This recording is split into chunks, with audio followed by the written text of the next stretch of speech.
I'm gonna miss that, man. When it's gone, Miss jamming out to it. hell yeah. It's all good. We'll get a callback or a throwback. That's right. I'm just gonna take the audio track and just play it in the background throughout the show. There we go. Yeah. So episode 41. Welcome back. 41. And I just lost one of my monitors. So So we're starting off well. Good. yeah. So no real like major show topic tonight, right? Because we've all been busy and just been out trying to come up with other ideas and planning other shit, and life got in the way. And so tonight is, what did you call this, Brian? Just beer talk. Yeah, or like kind of state of the show almost. We're a little bit earlier than like a year, but I kind of like beer talk. It's kind of like what's that? There's a talk show that's like that, right? The talk. Let's just have a beer, sit back and chat. Jordan, you're sounding more digital today than usual or something. Not in a bad way, just very sharp. Is it? Okay. I messed around with some of the settings. We're gonna do this live, so we'll see. That way I'll be able to go back and And then I just killed all my shit. So well, welcome to episode 41. Yeah, hey, Jordan was here at least. I'm back.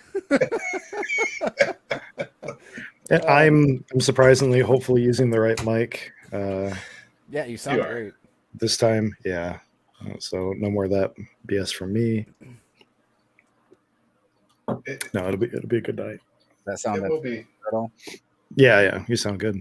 All right, sweet. Actually, you sounded better before. I don't know what you did. Oh, did I? I'm trying to get that. Whatever you did, don't mic touch sound. Yeah, no, you're good now.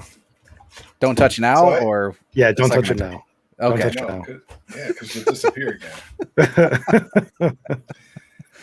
So I wasn't sure what we were going to talk about tonight, and when we were texting the other day about, if we should try to fit a style show or something on this show, I was actually at Megabev, so I started grabbing random beers to think, like, in case we did summer beer or we did something like that. So now I have this Megabev 6-pack that I can't see what's in there, and I don't remember what I fucking bought, so I'm just pulling and drinking. Yeah, there we go. All right. I should have done the same. It's going to be Bums Beach by Ordoc, which is in Marquette. Ooh. So going UP. Had anything from them. I have some unlabeled beer downstairs, but I can't guarantee that one of them isn't a like MJ IPA from. Let's just make the show interesting. Yeah, so it's like. So I really do think that we should try to get together. Maybe late May, maybe even the anniversary show. I don't know, and we should bring all these mystery beers together so that we can all drink off the same thing in some format. Absolutely. Yeah, all right, I agree. So for true mystery beer, this is just shit that I bought from fucking Megabev, but I think true mystery beer we should try to get together, because I've got some random shit. Some of it, I'm sure I got some really good beer. I know some of it was dropped off as extras from the competition that I managed for Keepers, where a couple of people actually gave me extra bottles, but they didn't mark it. I didn't write it down. I'm a bad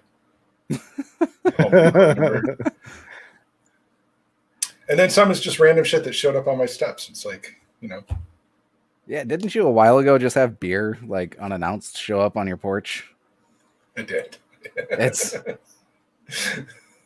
you figured out who that was from, right? It was like that one I did, but it has kind of happened in other times where I know people have dropped off beer and I knew what it was and I knew where it was, but then it's been misplaced or it's been shuffled into the mystery beer selection. I don't remember which one it is. But the particular one that we talked about on the air, I think because it was a Monday and I came home and there was like 2 bottles. I know what those are. I have those separated. Those are from a friend of mine who watches the show. His name's TK.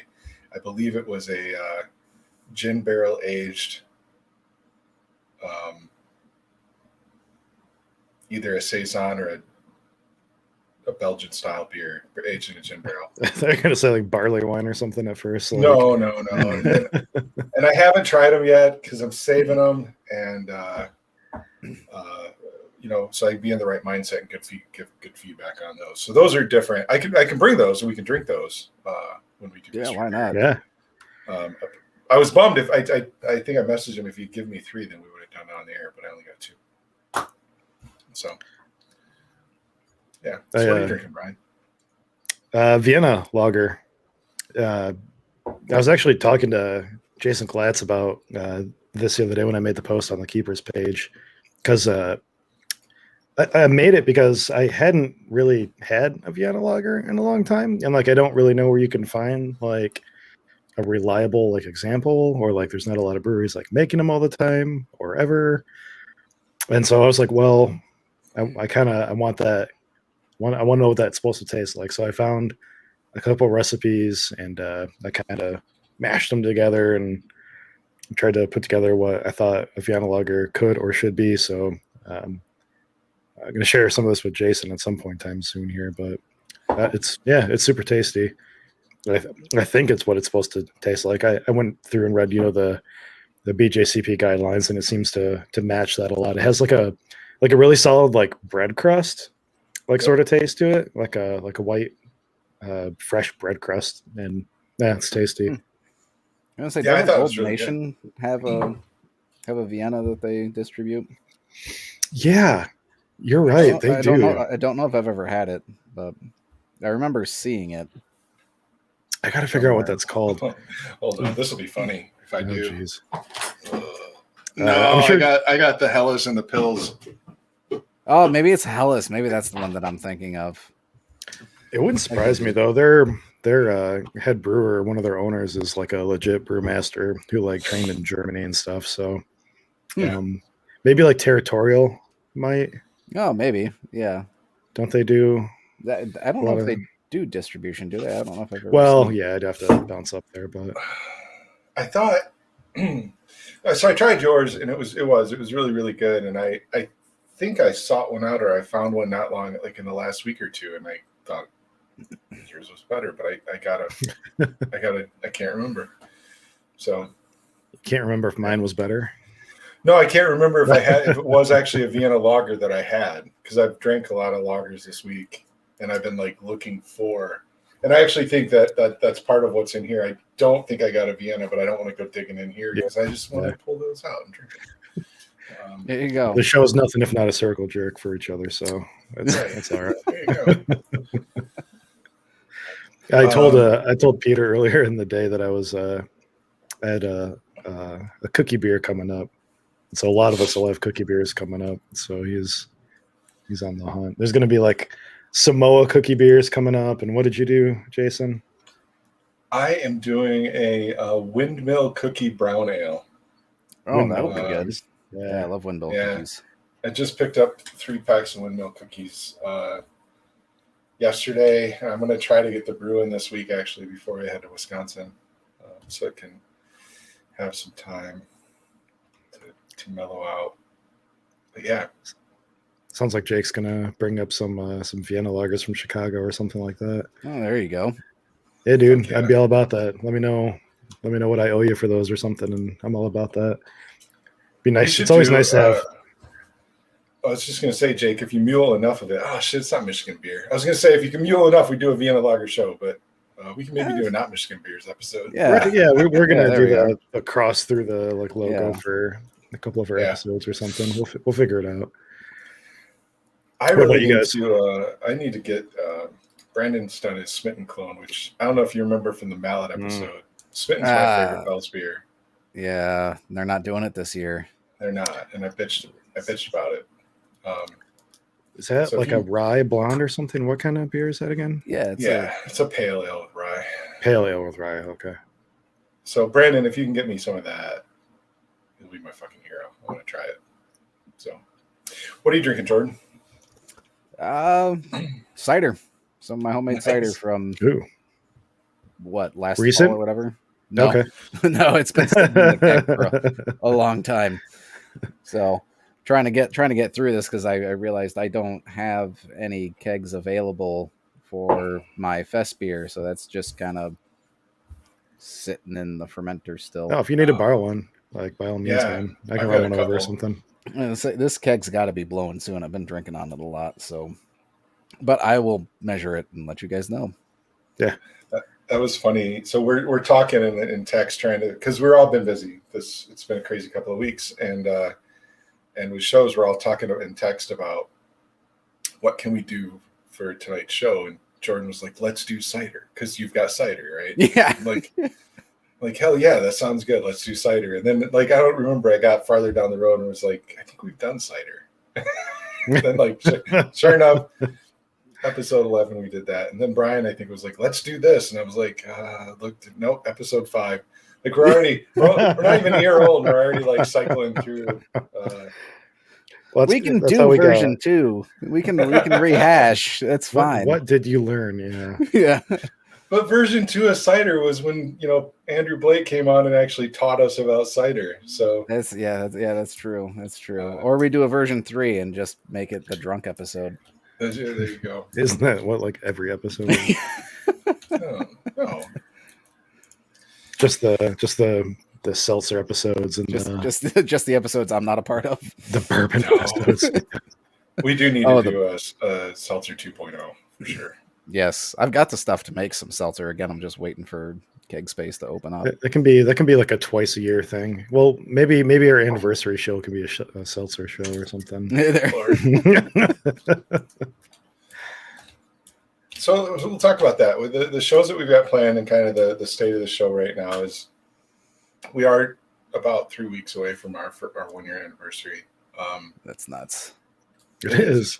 It's been fun that we've been doing it this long, and by then, if the show schedule goes right, that'll be episode 43. Right? So 43 episodes in 52 weeks. That's pretty damn good. Yeah, it's not bad. We were planning on, but maybe like an episode a month off or so, and it's even a little better. Yeah, it's a little better than that. So, not quite sure what we're doing for the anniversary episode yet. We're talking about a bunch of different ideas, but we do have some of the things that are coming up in recipes that we'll be doing probably after the anniversary show into June and July. We'll do the recipe design episode. We're going to talk about recipes for the homebrewers, how to make recipes, what goes into making recipes. Talk about some recipes we've made, make up some shit, right? I think we were talking about even doing recipe creation like live on stream, like I want like a banana Foster's like stout or something like that. Like make it the Michigan Brews official brew. Yeah, we should and then we box a recipe and then brew it. Exactly. Yeah, exactly. I think that'd be awesome. Down for that. Yeah, totally. We can get together for an episode somewhere down the line together and drink all those or something. Yeah. And then we're still going to do a mystery beer episode, whether or not that's the anniversary beer episode. But we've talked about it. We have all these bottles we don't know. We want to get together and drink. Our one viewer submission request was glassware, which we are going to do. But I think the problem is none of us have a great selection of glassware. So I've got 3 styles. I think that's right. So it's an interesting topic, and it's something I definitely want to cover. But I think the week before they mentioned it to us, I think I threw out most of my. That's right. Like actual glassware. You did a pantry purge. Yeah. So I'm gonna just snag it. You can get a 5-pack or a 6-pack, I think. That World Market that has a Pilsner and a Tulip and like a mixed Libby pack or something. Yeah. I'm gonna go find one of those, and maybe you guys can, and we'll do a glassware show. That'd be good to have. Yeah. We're gonna still kick back some styles. We haven't done a style in a while, other than we tried mead. We kind of did that mead episode, and it was you and me and me talking a whole lot, and you drinking mead, making fun of you, doing what you do. I'm sad I missed it. I still have mead on tap. Being an asshole. That's what Brian was saying. Yeah. That was all right. We can try something similar to that again. I still need to do sour beers or something, or like mixed fermentation beers. Yep. And then Maybe I just was like a out straight and up- about. What's that? Oh, I was gonna say maybe just like a straight up like yeast or bacteria episode or something like that. There we Yeah. go. I There we can't are. remember if we've done anything necessarily like that except for our No, Lance we- Shaner episode. We talked about splitting sours into the various component sours, wild fermentation, kettle sour, right? We haven't done that. So We could always do it like an overarching episode, sour beers, where we kind of touch on each one and then drill downs. I was out and about this weekend. I stopped into Arvon and Speciation and talked to some, or probably freaked out some bartenders there and one bar manager as I'm trying to introduce and show off. I have my hoodie on. I'm like, look, this is me.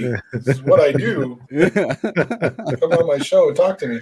They were nice enough to give me contact information of the brewers, owners of those locations. So we're going to reach out and try to get those set up. But I guess what I'm rambling on about is anybody that's watching or anybody that does watch this show, if you have ideas, if you know somebody, if your second cousin's best friend is the head brewer at Dragon Meat or something, look us up. Yeah. Anywhere. That's how we got Andrew Blake. Was a watcher, was like, yo, Andrew, and tagged him into us and connected us. So That was cool. Yeah, that was pretty sweet. That was a or if fun you have time. ideas on the homebrewer side, we're compared to the other beer talk shows, I think we are kind of more homebrew focused. Mhm. So if Absolutely. homebrewers out there want to talk about stuff, let us know. We're going to try to bring one of our guests from last week back for some of the homebrew shows. Drew Hutchinson was fun.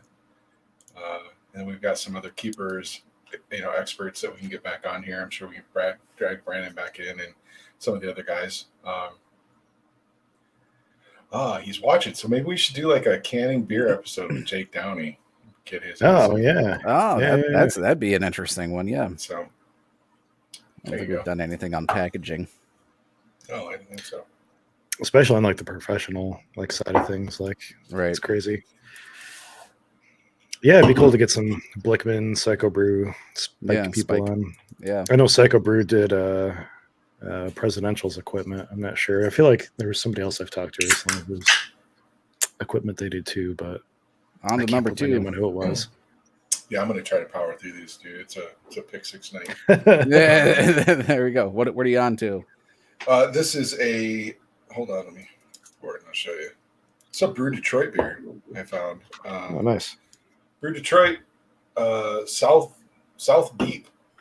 It is. Hold on, if I put it in front of my face. There you go. South Deep Nice. Premium Golden Lager. In late May, when I get back, so I'm doing some traveling over the next 2 out of the next 4 weeks. And when I get back from late May, I've got a friend of ours, Amy and I are going to go on a road trip with the Joneses to get the Joanne Jones's 200th Tagabrew tag. Woo. And An event. we're kind of letting her map out like where we're going to go to do this. And I think we're going to head over to Detroit. Brew Detroit will be one that she doesn't have. And then I think so we're going to try to make Ferndale her 200 tag. Nice. All I right. know, Brian, I'm so excited if you're going back and getting hot fries. Dude, those Nashville hot fries are like legit. I'm gonna like PayPal you and like have you bring me back like an order. Like I'll throw them in the oven or something afterwards. You like, got to tell me they're what just these so are. good. I have not been out there. What are these hot fries? Are they spicy or is this just like a plate name? No, so Nashville hot sauce is a thing. It's like this mixture of honey, brown sugar, cayenne pepper, They're kind of vinegary. and vinegar. Interesting. Yeah, and All vinegar. right. I like malt and, vinegar on my fries. Ferndale makes their sauce and then tosses their French fries in it, and they come out crispy but sticky and And hot. and so Addicting. Brian, yeah. Brian helped me mule the Keeper's Cup here over to Detroit, and we stopped at Ferndale, I think on the way back. Mhm. And ordered some, nondescript, nameless sandwiches with these hot fries because it was all about. I don't remember anything else but the fucking hot fries. I mean, the food was good, but the hot fries were fucking amazing. I think there were some tacos. Maybe you got the tacos or something. Oh, it was tacos. See, I don't even remember. It's like taco, whatever. Yeah. There's some other food. Yeah. Hot fries. The hot fries were the main course. And I've tried to replicate it twice at home, and I've Googled recipes of Nashville hot sauce, and I gotta look this up now. National hot sauce, huh? Nashville. Nashville. I thought you said national. I'm like, I've never. Okay, Nashville makes sense. Hot sauce of America. Nashville hot fries or whatever. Holy shit, they were good. They were sweet and they were hot and they were tangy. Yeah. I'm excited. Oh, I see. Okay, yeah. This is Nashville hot sauce. This stuff looks good. Oh, they put chicken on. They put it in chicken. Oh, that sounds. Oh man. I'm just saying, if anybody from Ferndale is watching this, one, we'd love to have you on the show. But two, when I come at the end of May, and if you've like taken it off the menu, game over. Somebody's gonna rage. Yeah, I am gonna. We're not Tagabrew in there. Fuck this. We're going home. We'll have to try turbo chicken instead of a Nashville hot sauce. Apparently, what is turbo chicken? Oh, I'm learning so much tonight. It's owned by the guys that is it the Burger Bro people or is it the Kelvin and Co people? I can't know that part of the story. I love the name. I just know it's a chicken joint in Kalamazoo or Portage. That's And I got to look this up. And their chicken sandwiches are awesome. They're super, super good. They're a little spicy, even their like regular one. Be warned if you're not like a hot like food person. But I freaking love them. They used to own Burger Bros. Okay. So he's saying these. Okay. Another amazing chicken sandwich in Kalamazoo, if you haven't had it yet, is rolled up ice cream and Portage. Those are amazing. Yeah, I haven't. I just tried through a recommendation. Tried the what do they call it? The chicken sando from Nanla. From Nanla. Yeah, it was solid. I haven't had it yet. It was solid. It was good flavor. Nice. Right on. We've had rolled up ice cream chicken sandwiches a couple of times. The spicy one's good too. Just to clarify, there's not rolled up ice cream on the chicken sandwich. No. The name of the joint is rolled up ice cream. Rolled up ice cream sells the chicken sandwich. Just wanted to make sure. It's fucking great. I mean, and the rolled up ice cream is not bad too, but the chicken could be like a chicken and waffles type thing, that's sweet and salty. Like I don't know. I've actually gotten to go to the birthplace of the chicken and waffles, and it was a really cool experience. Where was this? Yeah, where is that? It's in Southern California. It's this like, let me Google them. Hold on. It's like some lady's name, like Wanda's or something.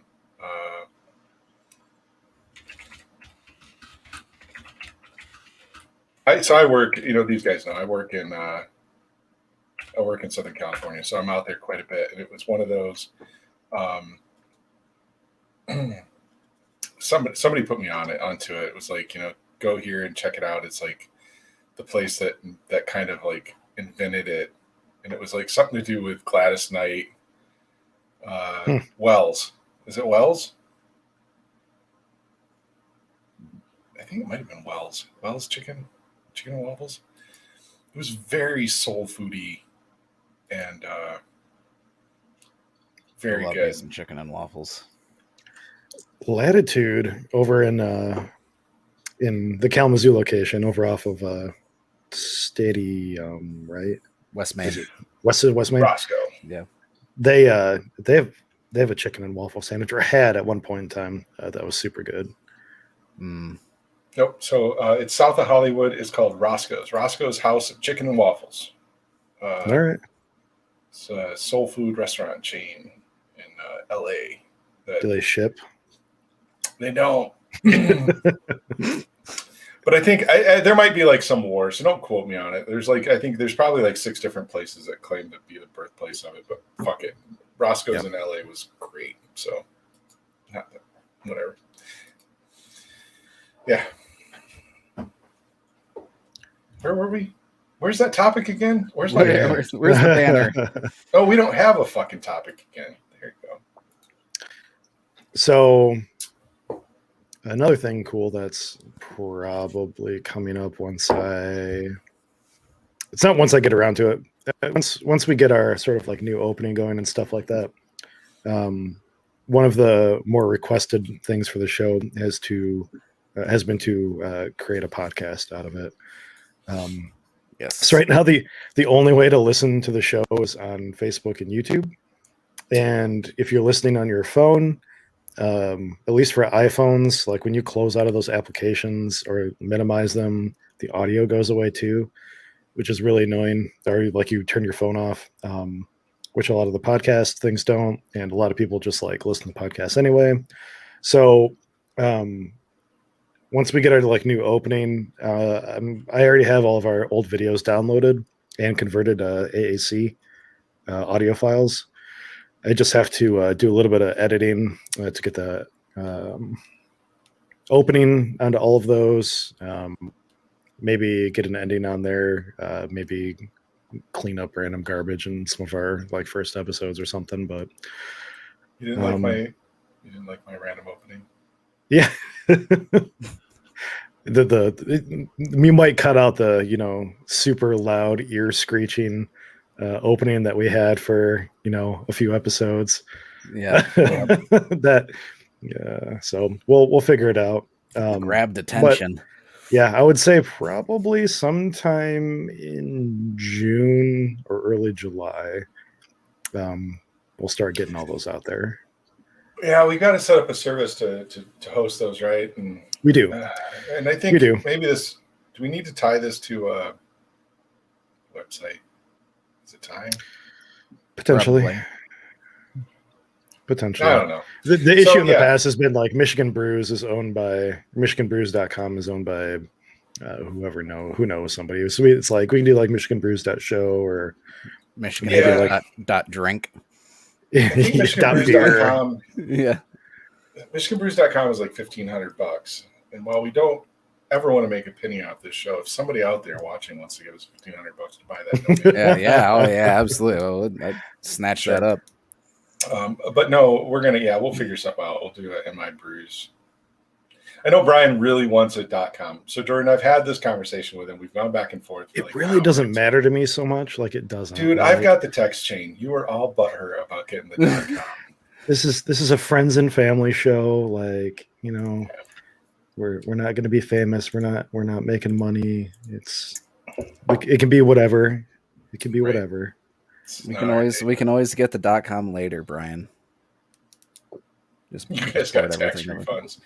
No, Drew, I haven't got tax refund in years. Speaking of Mr. Doster, I saw he had case of the Mondays. I fully expect Doster Brewing to have a line of Garfield themed beers, with how much that man has brought Garfield into our lives. Oh man.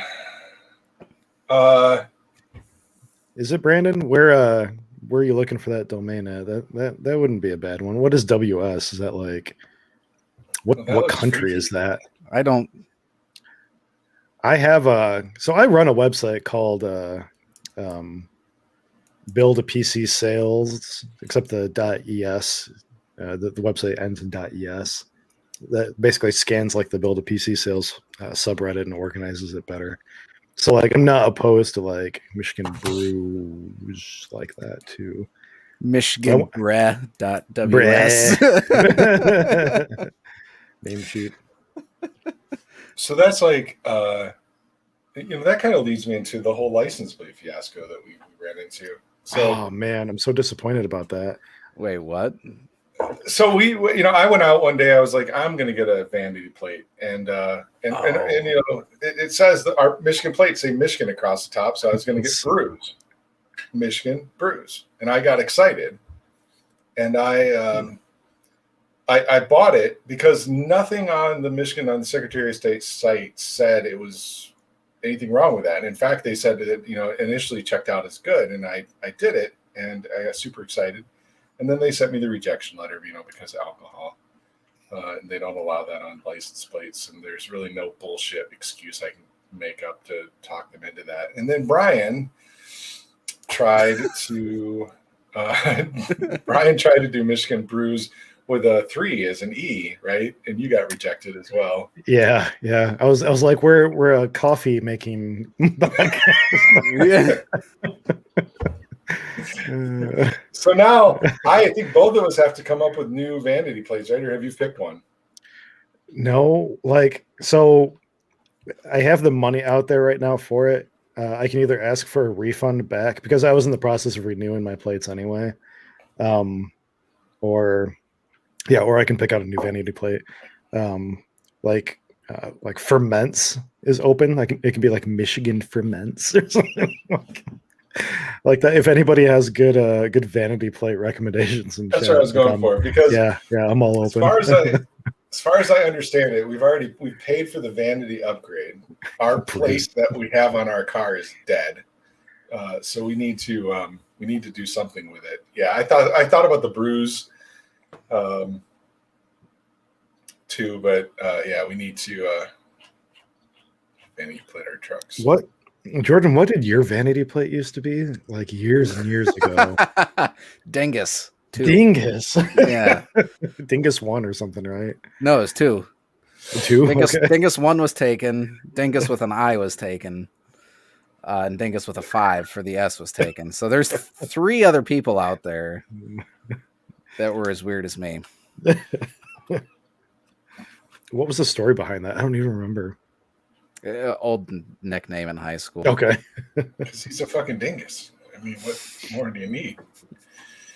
God damn it. I've escaped that for years, Jason. It's time to open another beer. There's like 3 brews comments in chat. Yep, Michigan Brews. You're gonna deny it for some, MMA. Yeah. Domestic violence. Yeah. Yeah. Could be worth a shot. I have I think my sheet, it's over here somewhere. Yeah, my sheet has 1, 2, I think like 3 or 4 different options that I can list out. So I think I was going to try like Michigan Brewster or something. I don't know. We need I'll to find do it. something in September when I need to renew. So hopefully. where did this start? We are having podcasts. So yeah. There we are. That's it. Yeah. Coming soon, podcasts. I mean, it'll be the same show, just in podcast format. In podcast form. So you don't actually have to watch us. You can just download us and listen to us later.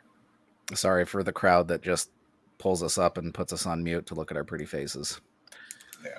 It's something, we'll have to actually, describe what we're holding up to the camera from now on. It can't just be like, yeah, look at this shit. This looks like beer. What are you on? But it should be good, Brian. Speaking of Ferndale, so I have them deliver 2 4-packs to me every couple weeks. More so just because I really like their beer, and I think they're kind of experimental, and I like drinking what they make to sort of just for ideas in the future and stuff like that. I think their fruited sours are really good. And their IPAs are quite good. So, and I like sharing their beer too. So I usually having a can for me and a can to share, but this is a raspberry lime sour IPA from them. Oh, very nice. Yeah, so it's just it's very different. Shayna hates it because she hates lime, but I don't know. The flavors mesh. And speaking of meshing flavors, and this might be somewhat off topic too. There's no topic, Brian. I know. If anybody is interested in flavor combinations, or I use this when I've been making my mead and stuff like that lately. There's a cool book out there called The Flavor Bible. That's neat. For your face. Dang it. Here. How's that? There you go. Not close. All right. Oh, no, it's yeah. Is it working? So it's called The Flavor Bible. Sorry about the filter, but it's cool because probably about 9/10 of the book is just it's mostly for cooking, but you can look up any random ingredient, say like a raspberry or something like that, and they'll have just like a compiled listing of like all flavors that taste really good with raspberry, and they'll have like normal text, like bolded text, and like big text to differentiate like what flavors like sort of like go well and what flavors really go well with like the ingredient that you're looking at. Interesting. And yeah, it's super cool. I might buy A this lot right of now. people. I just bought it. Did you?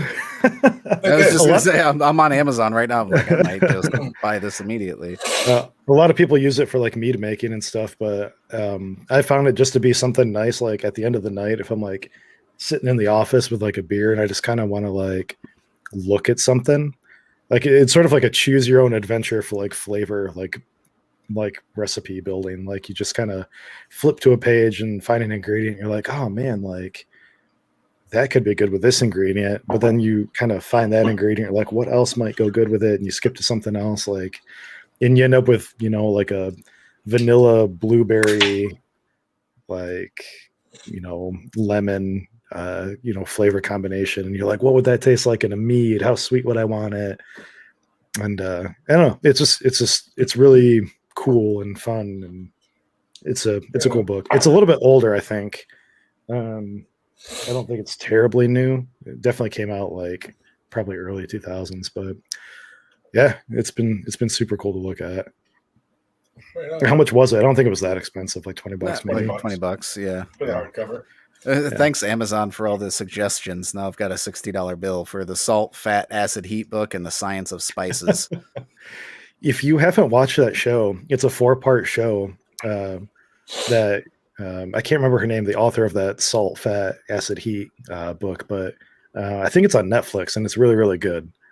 You should watch it. It's super cool. Salmon Norsat? Yeah, that's her. And while you're on Amazon buying shit, don't forget to set yourself up with Amazon Smile and put Kalamazoo Rabbit Rescue. Yeah.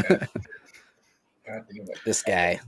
A lot of people know, but yeah. My girlfriend runs Kalamazoo Rabbit Rescue as a nonprofit organization, and we're on Amazon Smile. So if you happen to set us as your organization, I think it's 0.5% of everything that you buy goes. Amazon they don't tack it on or anything. They take whatever money you spent, and they take like 0.5% of that, donate it to us. So I still feel like ends I'm up helping in probably the end. like your number one primary Amazon Smile donation. I'm sure you are. Appreciate it. I get this report. And it's like, this is how much money you've spent. And I'm like, God, why? Tell me that. Why do you send this to me? I don't want to see that. Are you kidding? Right. No. But it's like, look at how much we gave to Kalamazoo Animal Rescue.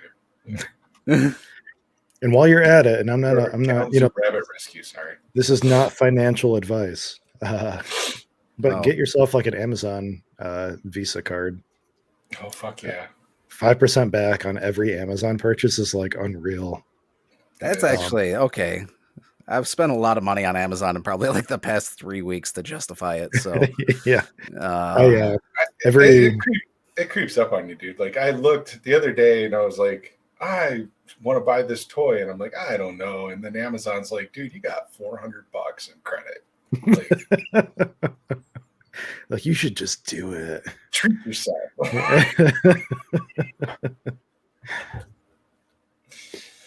So I was really hoping that this was the transient Vienna Lager, but it's not. It's the Pilsner.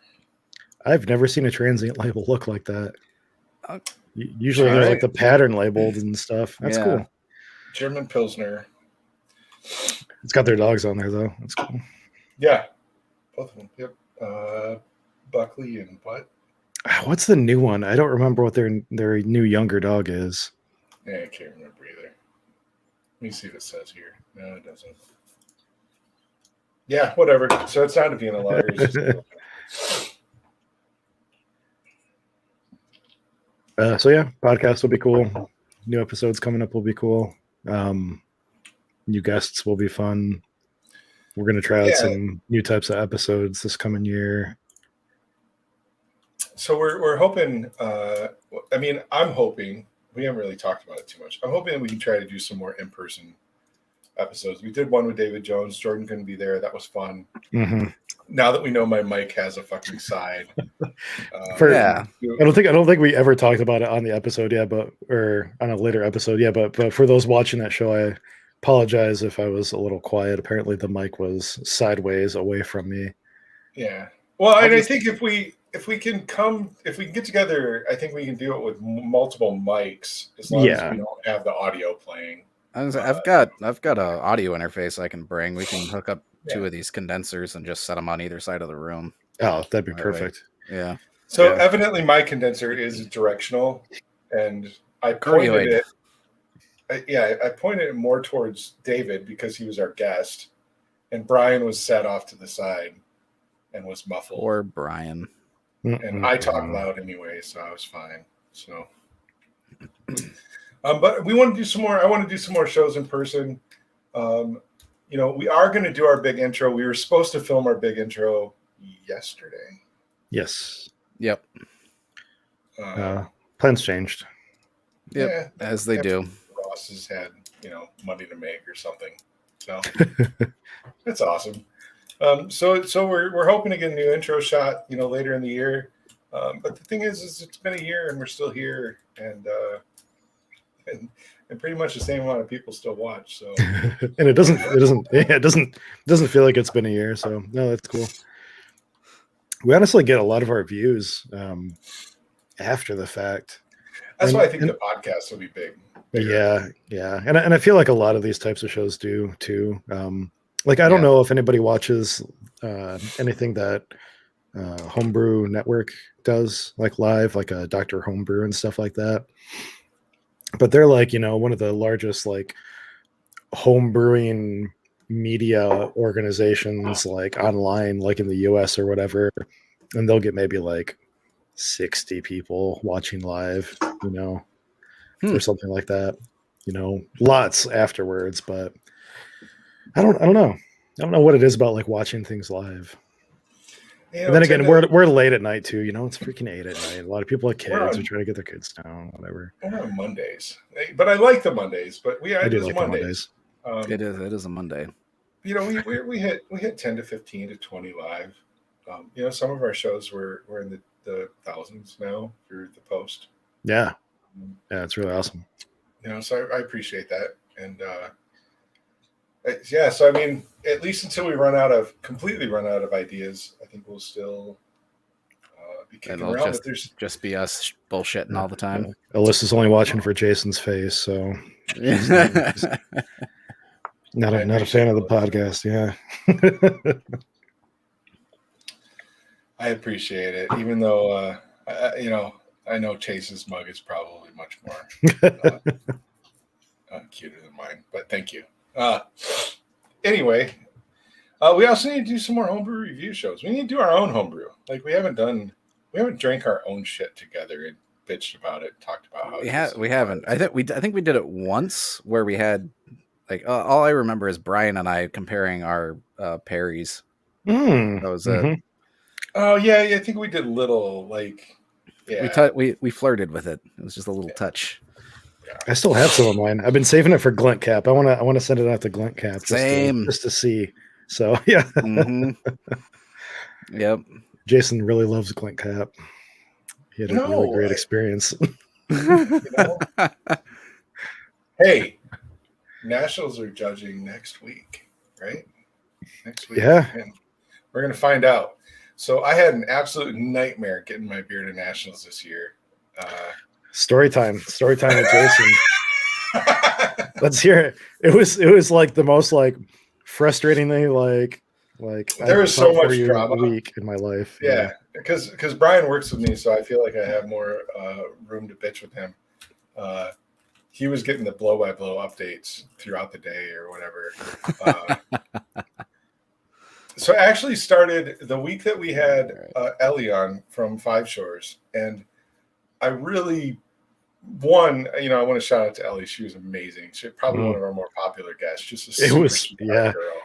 I got so many texts after that episode, we love Ellie. Yeah, no, I want to get her back on to talk more about the Kalamazoo program or the Valley program. Oh yeah, But absolutely. literally, like at the end of that show, back up. I decided that I was going to ship my beer to National Homebrew Competition by courier with using DHL because it is technically against the rules. Like it is against UPS's and FedEx's rules to ship beer. It is against the law to ship beer with USPS. But DHL and all of their sites do not have anything about that. They have rules about exporting beer out of the country or alcohol, but really nothing about domestic. And so the National Homebrew Competition actually recommends that you use DHL or another courier service. So I told Brian I was going to do it, even though it cost 3 to 4 times as much. It was about Whoa. 3. Yeah. It was about 3 times. Yeah. And so I was like, fuck it. I'm going to do it. I'm going to spend the $100+ to ship my beer to Nationals. I'm going to do it right so I don't have to lie to UPS and whatever. So I do it. The DHL guy comes to my house. He picks it up. We talk about it on my porch. I tell him what it is. He laughs about how, UPS won't take it. And he's like, that's fucking stupid. Cool dude. We're fine. My beer goes on its way. About 90% of the way through the Ellie show, I get an email from DHL that my package has been rejected because of dangerous materials. I remember seeing you type this in our So Yeah. if you go back and look at that show, like Jason leaves his computer, like I go near the end there off air for a bit. minute. Yeah. Like I just walk away because I'm calling this guy. Like, what the fuck are you talking about? So I'm like standing over on the other side of my office talking to DHL while Brian and Ellie are chatting, just because I'm flipping out. And the supervisor's like, yeah, we don't ship beer. And I'm like, nothing on your site says that. And he's like, well, I sent you the links that show it. And I'll show you the links, or I'll tell you, the links that he sent me go to dead pages. They don't work. And I'm like, I'm arguing with this guy. And I'm like, whatever, just send it back to me then. And he's like, I'll have it back to you tomorrow. I'm putting it out on the docks. It'll be back to you tomorrow. I'm like, fuck it, I'll use UPS. So, and he's going to refund my money. So the next day goes along. DHL doesn't show up. They don't show up. I finally called this guy back and I'm like, where in the fuck is my beer? By then I told him the whole story and that he was an asshole for, rejecting it. And he calls me back at like 5:00 and he's like, I got bad news and I'm not going to, lie to you. And I'm like, what? And he's like, we mailed it back to you. It's like, we don't deliver to Mattawan, even though we picked it up from your fucking door. Whoa, I didn't hear that part. So we mailed it via the post office. So I said to Travis, his name is Travis. I'm not going to give out his last name, but I'm like, Travis, do you realize you broke a law? Yeah, it's like what you just did was illegal shit. Yeah, what you just did was illegal to protect yourself from breaking a rule that's not even on your website. And he was like, yeah. I mean, he got it. So I'm flipping out. I'm emailing the organizers of the National Homebrew Committee. What do I do? I can't get my beer to you in time, blah, blah, blah, blah, blah. They were super cool. I'll give a shout out to John Moorhead. While I disagree that they make us put their name and like initials on the package, and I think that's stupid because when I've gone to UPS and they're like, oh, National Homebrew Competition, and that this guy at DHL said that it was the label that made him inspect the box, the name of the label. And so I emailed John bitching about that. I was like, you shouldn't make us put NHC AHA on the label, like make us put something else, but you don't have to put your actual label or name. And John was cool. He gave me like a 3-day extension to get my beer to him. But miracles happen, and the post office actually returned my beer the next day. I went down to UPS. I paid, for the priority shipping, and they actually got my beer on the day that it was due there. So I didn't need any special things, but it was a bit of an ordeal. And I think we talked about that in the Brewing for Competition show, which was episode 5. about how to ship your beer and why to ship your beer. And I Which was opened another concept that we were talking about doing I know. tonight. Yeah. But that's one of those things is it's a pain in the ass to get your beer to these competitions that are that require you to ship your beer, and you basically have to lie. You have to tell UPS that it's something else, and hope they don't open your package. I will tell you, DHL was cool in the fact that they brought it back to me. UPS and FedEx, I think, are both pretty open with the fact that if it's beer, if they open it, if they inspect it, it's beer, they just throw it out. Yep. So throw it out. Yeah, right. Yeah. I'm going to throw this beer out right The now. inspectors are just like. I was reading a post on a Facebook like beer group the other day, and somebody had shipped their stuff through. I think it might have been USPS, blah blah blah, illegal, but beer with a couple like T-shirts and some other like trinkets and stuff like that. And the guy got the box delivered, but like all the beer was missing, and like half of the other stuff like in the box too, like shirts and stuff like that was gone too.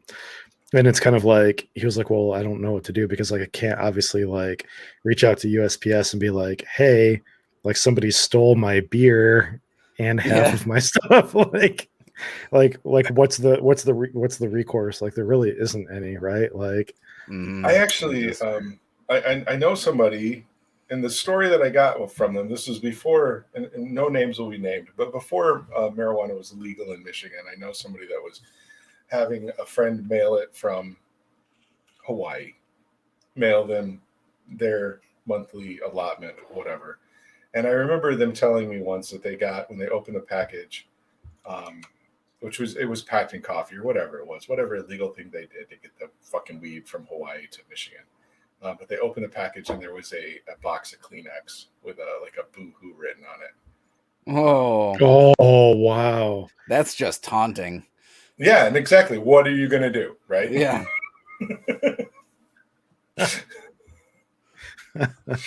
That's some balls on whoever decided to take it. Just like, it's not just like, oh, your shit's lost. It's like, no, we're going to send them this shit. Yep. Send that package too, because they're not going to say a goddamn thing. So. Yep. So yeah, no, Brandon mentions, yeast samples. I've actually heard horror stories on the yeast samples. I have heard success with home brewed soda pop, and actually declaring that, but the NHC or the AHA actually required us this year to print labels that clearly said what the fuck was on the bottle, and stick it to it, and then not only that, then address it to the AHC and HC 2021. And I even think they made us put a barcode on the box that if scanned probably said so they can just be like, I think it was just like box one of whatever or something. Whatever. Yeah, it was box one of this beer. God damn it! I just think it's stupid. That's my thing. I was irritated with John. I actually did address my second box to John because he's an elected guy. Whatever. John Moorhead does the best he can. I appreciate him. I love the AHA. I appreciate everything they do. I don't want to get into any negativity with them. But I just wish that we didn't have to put our label. It would be nice to have like a code word, that changes every year or something. Maybe like competition. Brian, don't even say competition. Just say right. Like jerky strips or something. Like I don't know. Sounds like they need like a holding company or something like that you ship to, like ABC, warehousing. Well, the thing is, the American Homebrewers Association owns an entire warehouse in Colorado. Yeah. They have a giant building. That's where all the tasting is done this year. So where the beer was shipped this year was their warehouse. So they could have picked whatever sort of like label or whatever. As long as the address was different. Yeah. My understanding is that breweries often do have the ability to mail beer, for various purposes, for competitions and stuff. They the lab samples. Yeah. UPS's hang up is they want the sender and the receiver to have a liquor license. license, or at least the sender to have a liquor license. So my thing, or my plan before next year was to actually talk to some breweries around here and see if any of them would be willing to ship on your behalf for a fee. Yeah, ship on our behalf. Oh, that'd to be homebrew. cool. Just because as competition coordinator for keepers, that's my thing, is to try to encourage more people, and I want to make this process as easy as possible for everybody to enter these competitions. And there's a lot of them now, remote. So that's what I'm gonna poke around and see if I can find a better solution. Another solution that was mentioned that I haven't done yet, but I think would be cool. I don't think that there's enough local people that enter this competition yet. Is that you can hire an LTL carrier, to take your beer, but there's usually like a $250 like a minimum, and you have to have a pallet and you have to have it all saran wrapped and stuff like that. But oh wow, yeah, it is an option too.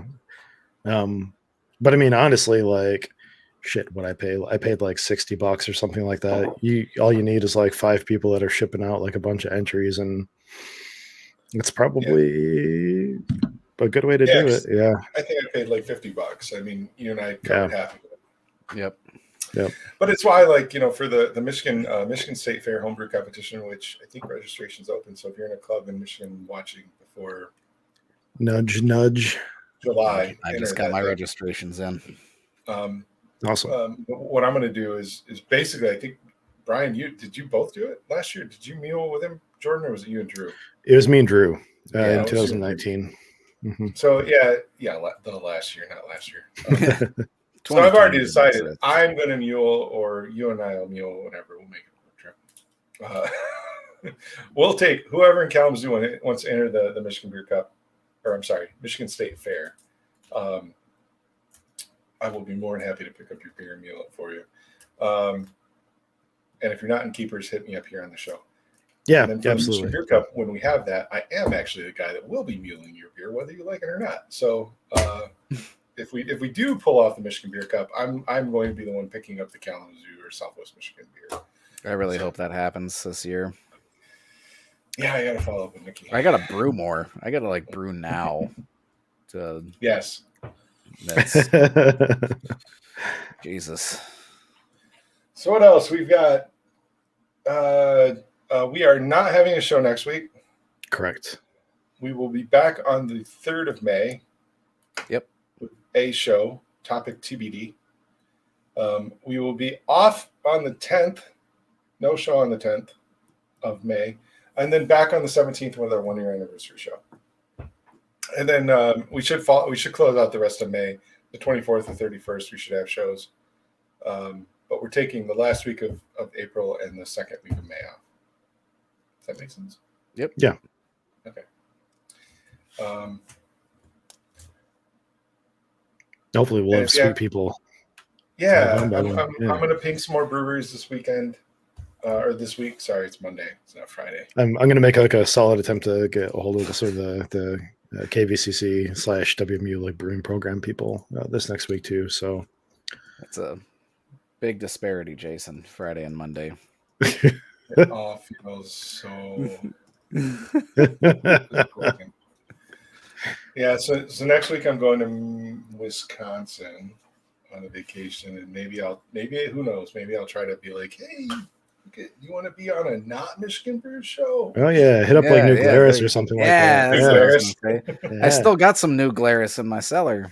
Some of their sours. Jelly. Their sours are freaking. I think I have the Wisconsin Red and the Raspberry still.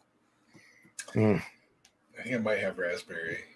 I think they have a strawberry rhumbarb. Oh, that would if I remember right, it's just ridiculous. I don't know how something can be that good. I have to look. Actually, so my wife and I, we planned this trip to Wisconsin to just go to, we're going to pick up our daughter. So we're not, her daughter, we're not going to any particular place. We're just spending a week bumming around Wisconsin. So we don't have any plans, but I actually don't know where New Glarus is in comparison to where we're planning on being. So. I didn't look that up. Andrew and I had but this was pre-kiddo. We were gonna like go off and have what they call, I think what you call it, a baby moon. That's like a honeymoon before your baby. Not my terminology. Never heard of it before. Is this while she was pregnant still, or? Yeah. Yep. Okay. Yep. We were supposed to go to Wisconsin, and yeah, I wanted to go hit up some breweries and whatnot, and we were supposed to see a nice show. I think we were going to be in Madison, I think it was, and then this wonderful thing called COVID came around, and everything got canceled. And I was like, well, we can't go to our Airbnb, we can't go see our show, so guess we're just staying home. And we've been here ever since. Yeah. I was telling you. Oh, sorry, I didn't. Yeah, I was talking to Jordan the other day. I was like, I don't think I've seen you in person in fuck. Yeah. half a year. I don't even know, man. Like, I was gonna say, I dropped beer off on your porch and wave at Andrea through the window. Yeah. That's it's been an interesting while. But yeah, we'll have to anniversary show. We should do that like IRL. Okay. Yeah. I think we're all be vaccinated by then. We'll be vaccinated. Yeah. Yep. Yeah, I'm getting mine on tomorrow. Tuesday. Hey, you too? Yeah, number 2. 420. Yep. Yeah, me too. Congratulations. Yep. You do have, I guess the question of the year: Pfizer or Moderna? Pfizer. I got Moderna. I think you got the upper hand on this one. We'll see. Yeah. I won Pfizer just for the hometown pride, but I'm surprised that like not everything in West Michigan is Pfizer. Like logistics is weird. I got the call or I got the text to get my Pfizer shot like 3 days after I got the Moderna shot. Fucking same thing happened to me. We signed up at some pharmacy over in Papa, and I was like, oh, well then like is like the day I got it, and they're like, oh, I think it was Borges or whatever, Bronson, one of the local hospitals. They're like, oh, we noticed that you come up on this thing. Come get your Pfizer shot. I'm like, thanks. They're like, 3 hours late. Good. Is it a like Pawpaw Family Medicine? It's whatever the pharmacy. Whatever. Yeah. Yep. I had a Pawpaw Walgreens, but no, I just looked up on a map. Back to beer. New Glarus is on the way. So hey, there you go. There you go. Good luck getting a hold of somebody maybe that'll actually take it seriously. But you just be like, listen, like we're basically like the same state. Like we both have like these like thumb things going on a little bit. Yeah, we're both hands. Yeah. Our thumbs is a little bigger, but that's fine. We're not I'll just be like, judge. dude, in Michigan, we're big time. Do you see the logo? You don't want to miss out. Yeah, we have our own shirts. We even have Isle Royale on it. Like, there's attention to detail here. Yeah, it's up there. I wonder if that wound up on the hoodie. Oh, it is. It's even on the hoodie. That's amazing. And Drummond Island. Isle Royale and Drummond Island. Shout out to Bangladesh. The attention to detail. Mountain Dew can't even fucking get the fact that the Upper Peninsula is part of Michigan. Was that on the Super Bowl or whatever? Yeah. So, yep. Did they put out like an apology like thing and like they did some sort of apology, like a free Mountain Dew for everybody in Michigan or something like that. Yep. I don't remember. Yeah, everybody in the Upper Peninsula or whatever. But you're right. I never noticed that Isle Royale was there. That is awesome. I had this weird thought. I was like, man, did they actually include it? And I looked at the thing. I was like, holy shit, it's right there. Look at that. It's like one of the most remote places in the country that's technically a part of the state of Michigan. And some dude in Bangladesh knew that it was. Yep. Got it for us. He's amazing. That's why he's our dude. Yeah, he is. He follows the show. Hopefully you'll see this. Shout out. I don't care pronounce her name, but I'm actually going to go camping on that. I think this year or next year. Oh, seriously? I've always wanted to go. I've always wanted to bring a mosquito net. Yeah. So bugs. My stepdaughter goes to school in Houghton, Michigan, which is very close. Yeah, you're just a fucking skiff away. And we've got some friends that want to go up to Copper Harbor, and they're like, we should we go camping with them every year in the UP, and they're like, Yeah. we should go to spend a night on Isle Royale. So Yep. Nice. I'm gonna take the boat, go over there, and check it out. Catch you Yeah, some wolves. Yeah, right. I think that's the only thing that's on there, isn't it? No, moose. Oh, moose. Right, moose are Mhm. probably scarier than the wolves. Yeah, definitely more afraid of the moose. Yeah, but hey, you know what? Maybe you'll tame one and do some moose It's jousting. like we were up there. We were municing last year, and we took this tour around Grand Blanc Isle, which is an island just like maybe half a mile off the coast of Munising, off Pictured Rocks. Yep. And they told this story about this millionaire back in the 1900s or whatever, early 1900s, that set that island up to be a game preserve. So he brought in like puma and antelope and all of these crazy animals. And he populated this island as this like fancy hunting reserve. And then the lake froze, as it does, because it's fucking Michigan. Yep. And they all left. I mean, then they probably died because, again, it's fucking winter in Michigan. But yeah, populate all these exotic animals on Grand Island. Sorry. Your story, and it reminded me of this. I don't know why, because it's not exactly like history or anything like that. But we have in Kalamazoo here a historical researcher that either works for the Kalamazoo Public Library or like volunteers his time, or it's just like his hobby. And he's done a few presentations for Club about the history of beer in Kalamazoo. We need to reach out to him. Absolutely.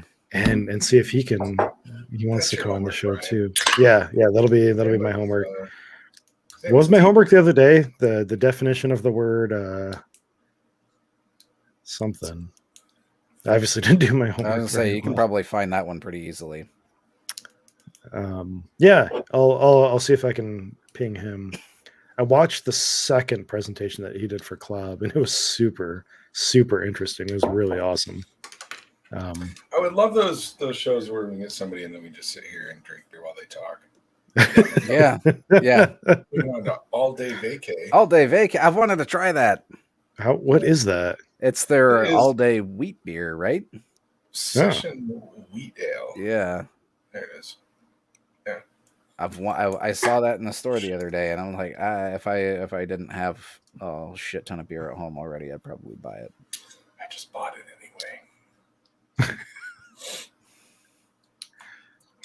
Who has 2,000 beers in their house and still buys 12 more? Cheers. As I drink this. You still drinking cider, Jordan? Kirkland. Okay. We got some of those. That's pretty solid beer, honestly. Yeah, it's not bad.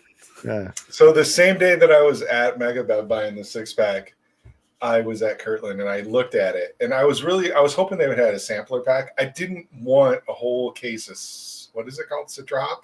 Yes, Citra Hop. Yep, Citra Hop.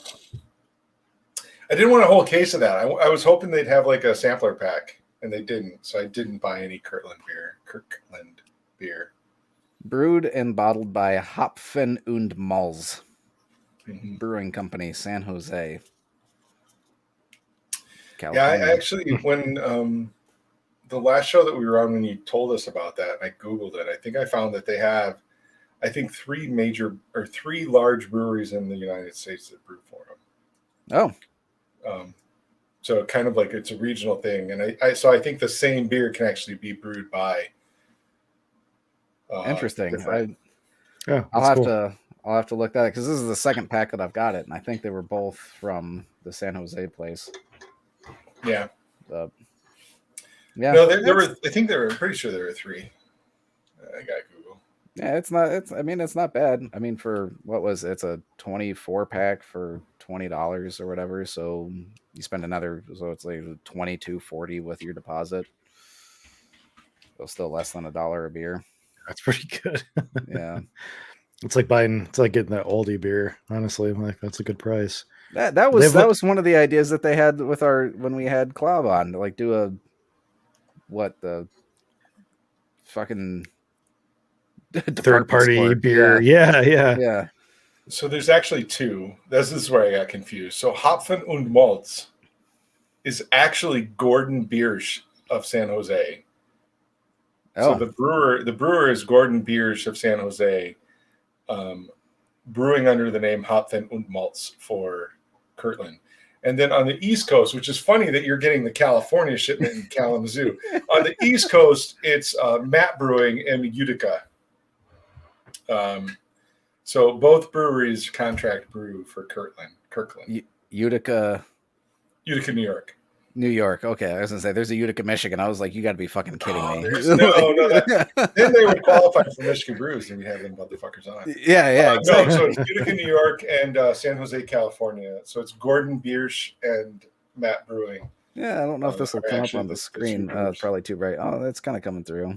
See the San Jose there, California. I don't know why they like do another name, Hopfen und Malz, but yeah. Probably some sort of tax thing. So I had this idea. What's that? I'm part of like an Aldi group on Facebook, and they have this at some of the Aldis right now. Does that look familiar at all? Like if it wasn't White Tide, what would that beer be? Oh yeah, I know exactly what that is. Blue Moon. Yeah, absolutely Blue Moon. Yeah. So yeah, definitely. I mean, for $6 for a 4-pack or a 6-pack, like absolutely want to try like picking some of that up or something. So I had this thought the other day, Brian, and I just remembered it before I forget again. Does Kalamazoo Rabbit Rescue have like any kind of donation store or any place that you can get money donated to you? On our website, we have a PayPal link for donations, and then we have a Amazon like wish list, but that's it. Can you on the PayPal on your website? Can you put actual like monetary amounts? Let's say donate $3 or $6 or probably. Why?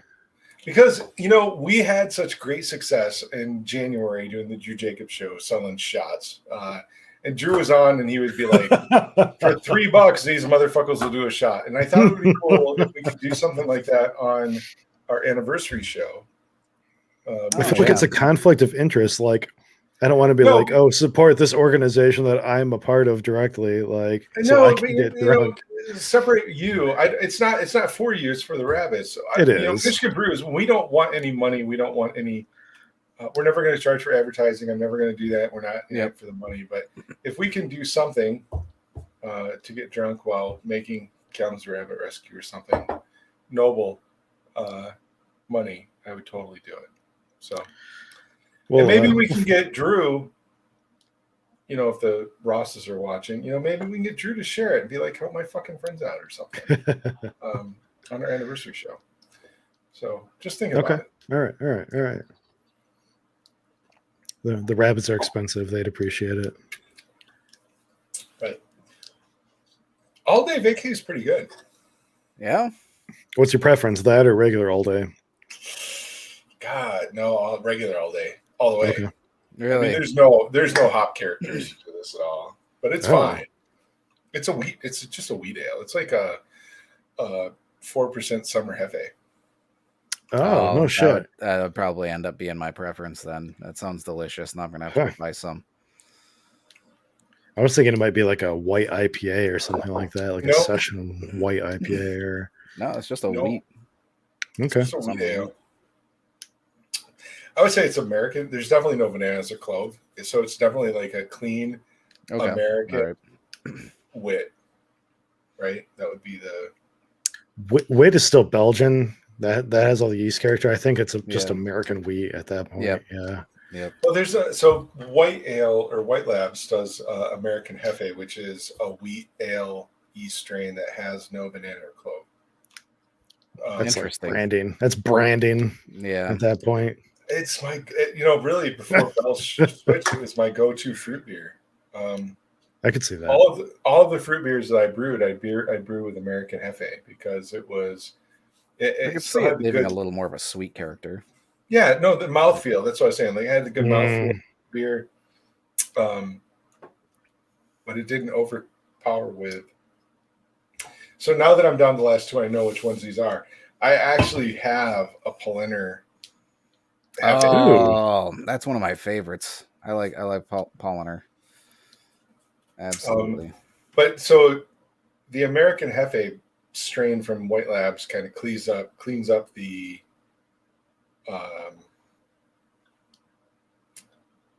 what do they call them? Ah, fuck. It cleans up the banana clove flavors. So this the just phenols and esters. Oh, thank you. Yes, those things. Or it just doesn't like produce them at all. Yeah. No. So the all day vacay is just it's just a wheat. There's really no hop. It's really super mild and chill. Have we reached out to founders yet? I know they're macro, but they're still Michigan. No, I don't think we have. Let's get founders on. I think I don't know what I think. Sometimes I just don't know what I think. Somebody there will talk. Well, yeah, we'll absolutely be able to get somebody on. Yeah, they're big enough where they just have like, fuck you, talk to these people money. So right on. So what else you guys got going on? We like we talked about at the beginning of the episode, we got a bunch of cookie beers happening right now as a club. So if anybody has any interest in coming to a in-person keepers meeting, that will be happening in June probably. We're trying not to get it to be too big, but if you think you would like to be a paid member, reach out to any of us and we will definitely make sure that you get to come over there and hang out with us probably. So actually, per the rules for the voting, to try the cookie beers, you don't actually have to be a paid member. Okay. Oh. Not to be, to be a dick on your plate. And if Patrick's watching, I don't want the leg breakers out after me. But I think that's the rules that we laid out, where when we do judging for these kind of fun beer styles, it's really anybody that shows up wherever we're at. So you do have to follow us on Keepers of Craft. Well, that's what I was saying. That's what I said. Even if you're not a paid member and you want to come out, like okay, yeah. Keepers of Craft on Facebook. We'll post that. It will be the June meeting, which is the second Sunday in June, right? Second Sunday. I'm pretty sure it'll be the June 13th. I think so. The 6th or 13th. David will correct us later. Follow us there, and we'll be local somewhere in Kalamazoo outside trying our cookie beers, not cereal beers. What are you doing again, Brian? You're doing lemon cookie sour? I am. I actually just added a bunch of a whole package of lemon cookies and the zest of 5 lemons to secondary today. Wow. So we'll see. Yeah. Jordan, are you going to get to play on this one? No, probably not. I've brewed once in the past 4 months. That's about all. Go buy some fucking cookies and brew something. I'll bring a keg over. Honestly, I haven't heard of surprisingly anybody doing Thin Mint yet. I thought that'd be Jones. That's is he? Oh, okay. Yep. All right. That's because he has no imagination. I mean, come on. I do have some ideas. I'll have to go back through and so take a look. You've got Patrick's doing stroopwafel cream ale. Fuck, that was one of my ideas. Is stroopwafel really a cookie? That's not a cookie, though. Yes, thank you. Yes, anybody can taste it. Anybody can taste it and vote, but you have to be a member to enter. It's a sandwich. It's going to be. Go ask Andrea. Go ask Andrea after the show. Stroopwafel with fucking stroopwafel cream ale with cinnamon and vanilla. I think he's aging in a bourbon or something. I think that sounds wonderful. Hold on. It sounds amazing. There it is. I don't know if that's a cookie though. Stroop, there it is. It's going to be awesome. Points for the name. All right. Yeah. David Jones is doing Thin Mints. I'm doing Windmill cookies. Brian's doing lemon cookies on a sour. I can't remember what Brandon's doing. Bill's doing what are those coconut chocolate Girl Scout cookies? Samoas. Yeah. Yes, Somebody's doing most, As a- we as a want them to white sponsor stout. us. As a white stout, though. It's a waste out. Oh, Good. that sounds Yeah. interesting. Yeah. Somebody's doing a Fig Newton double, which I laugh at because that was one of the examples that I gave. That would be delicious. I did for our cereal competition, I did a Raisin Bran Doppelbock, Which was pretty or good. something like that. Yeah, it was pretty good. You never laughed at my lemon Doppelbock. Come on, that was funny. Where did that come from? Why did I? You were like lemon Bach or something, like lemon Doppelbock, and I'm like, no, lemon Doppelbock with lemon drop hops. Oh, that's what it was. It's because the cookies that I used were from Aldi, and they I don't know how to pronounce it, but it was like lemon double something or lemon doppel something. He's like, I just got my fancy lemon cookies from France. Like, they're from Germany, thank you. Aldi, whatever. Yeah, well, Brandon's doing another Samoa stout as well. Okay. Knock off Aldi. Awesome. I'm excited about this. I know, we've got a bunch of people participating. I know Nick Canis is doing something. Who else? And Jason just was because I had doubts, Stroop waffle is a cookie. Did Andrea tell you? Or are you Googling it? Don't try to shit on fucking Patrick's parade. I'm not trying to I had my own doubts. It's two fucking waffles with fucking like syrup in between it. I was like, that's not it's about as much, in my view, it's about as much a cookie as an ice cream sandwich, but I'm looking at fucking cookie. It's definition. Just a cold cookie. One of the most popular cookies in the Netherlands, which I had when I was there. It's delicious. Fresh Stroop waffle is amazing. Fermentables. So it is. Yeah, that syrup flavoring. Mm-hmm. But yeah. We actually have Stroop waffle upstairs. I have one just about every other morning with my coffee. Yeah, I'm doing the Windmill brown, and I thought I might have to add some like almond extract or some cinnamon to kind of kick it up. But I'm definitely. Have you made it yet? No, I need to brew it this week. So here's my. Can I make a recommendation first? Give it to me. So, try this. Just hear me out. It might turn out crazy. It might turn out nasty. Take your almonds, and the day before you do your brew day, boil them in some water, in the water that you're going to use to brew, for like 4 or 5 hours. Like, just keep boiling them and boiling them and boiling them. Get all of that almond flavor in your brew water, and then throw it in like a fridge overnight or something like that, and get it cold, or freezer or something like that. Scoop off all the maybe like fat or whatever might come from the almonds, and then use that like as like a good chunk of your brew water. You're turning that into like wow, almond Brian, water. I really thought you were going to give me some shit advice, but where did you get this? Why? What? There's a particular method for people that make mead that use when they use nuts like cashews and almonds and stuff like that. They'll take their water that they're going to use for their mead, start off at like a higher volume, boil down until they hit about roughly the volume that they're going to use for their mead, cold crash it or freeze it or whatever, scoop off all the fat and oils, as much as you can. And then use that water to go forward and like make the mead. I haven't tried it yet.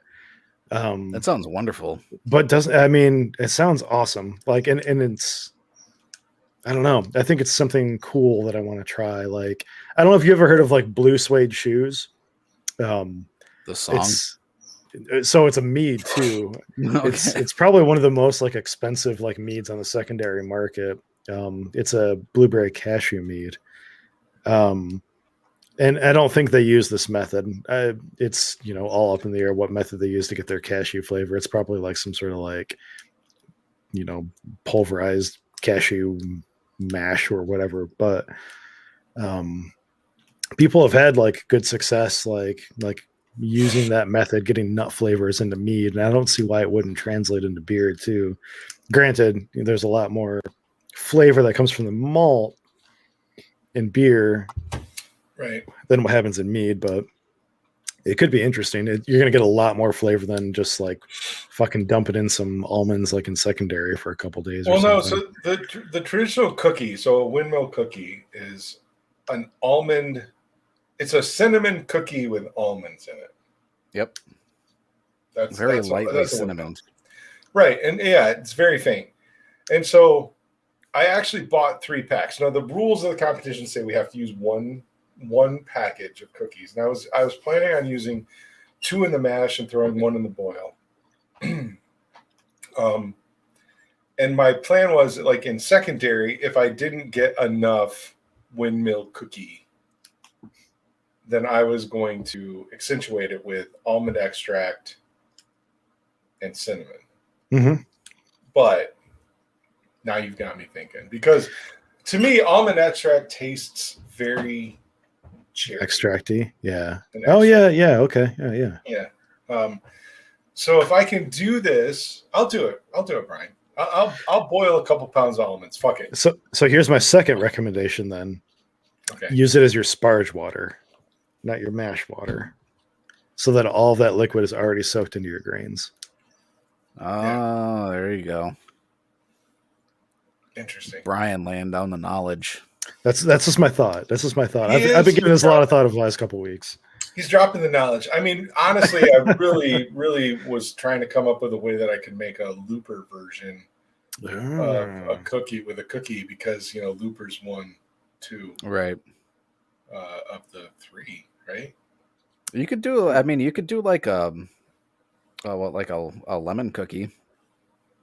Yeah, but Brian's doing the whole lemon cookie sour thing, and I don't. Oh, fuck it! You two go head to head. It doesn't matter. There's a couple Samoas going on. Like, there's only so many cookies like in the world, you know. I'm looking at a whole list of cookies right now. I'm getting some ideas. I gotta grab another beer. I'll be right back. You're fine. What would you think? Like, you want to do like stout? You want to do like tart? Like, I almost think not stout. I'm kind of thinking blonde, like something that's kind of lightweight. My first thought was like a kind of like coffee blonde, but like peanut butter. I don't know if that would work. What are those peanut butter Girl Scout cookies? They're like tag-alongs, I think, right? Yeah, because those have a little bit of chocolate. You could do like a like a chocolate peanut butter white style. A tag-along like blonde or something would be super awesome. Yeah, that could be super good. I have no idea how I'd get those flavors in there, but yeah. So one of the first things I came across was like, oh, peanut butter. I was like, oh, that might work. The more like random ass beer I've had from like breweries that are doing like these weird flavors and stuff like that, the more I feel like, honestly, just getting a lot of it and crushing it up and throwing it in secondary, like those flavors honestly come through. Like graham cracker, it always comes through. You use a whole box of graham cracker in a 5-gallon batch of beer, and you can absolutely taste graham cracker. You just dump it in, or you put it in a bag, or I would probably put it in like a big grain bag or something. That's what I figured. Hops on. One of the best gingerbread stouts I ever had was fucking a whole bunch of homemade gingerbread cookies in the fucking, just in secondary, just in a sock, just dangled in it. So, but Jordan, I would say, brew a beer, throw a fucking, you got to hit the rules. You got to throw a box of cookies in it, throw a box of absolutely in it. Yeah. But then you got cocoa nibs and PB2, man. You'll bring it out. That's what I was thinking. Or you can boil some peanuts. Boil some peanuts. I'm not even fucking with you. Like apparently, like some of the. Have you ever had boiled peanuts? I don't think they taste like peanut butter. Some of the best PB&J meads that are on the market right now supposedly use the boiled peanut method. So, all right, I'm gonna follow Jason. I gotta grab another beer real quick. I have no experience with it, but I really want to try it. It's something that I'm probably going to start doing before the end of the year. I want to do a. How did you do your nutmeg mead? So the nutmeg mead was just fresh ground nutmeg, right into primary, and as you are well aware, it ended up tasting like juicy fruit. not necessarily nutmeg. So Am I well aware? I said that, and you got all butthurt about it. I did. Well, that's why there aren't any bottles anymore. I drank all the evidence. So, dude, it was delicious. This ginger mead, though, this ginger mead I have going on right now was 4 pounds of fresh chopped ginger in primary, and then more like finely grated in secondary. So we'll see how that ends up going. I have to say, I ran into an issue with it. Like, I wanted it to be about like 12% and a little bit sweet. And so I added enough honey to ferment it down to about 12%. And then I, stabilized it, or I tried to stabilize it and back sweetened it. And the fucking thing kicked up again and started fermenting. And so I cold crashed it. And I'm like, I already have enough stuff in here to hopefully stable. Yeah. No, back up. You said you stabilized it, so you put sorbate chemically stabilized it. Yeah, sorbate and potassium and it still kicked up again. So what I think happened is that when I took my measurement, it was at 1.002, and I think that maybe it wasn't quite done fermenting, and it's really hard to stop an active fermentation on a mead. Like, you can't just throw shit in there and expect it to stop. And so what I think happened is that I threw that stuff in there, waited 24 hours, threw my honey in to back sweeten it, and it wasn't done having its way with the sugar yet. Really? I always thought sorbate was supposed to kill that shit. Like, you were supposed to be able to it will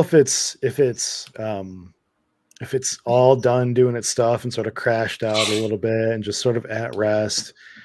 But if it's still actively fermenting sugars and stuff like that, it's just not going to stop.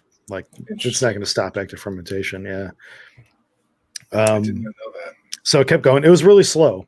It was about 1 point every 2 days. But it was still definitely going. So yeah, I cold crashed it and brought it back out just to see if the chemicals that I had already put in there would cause it to chill the fuck out.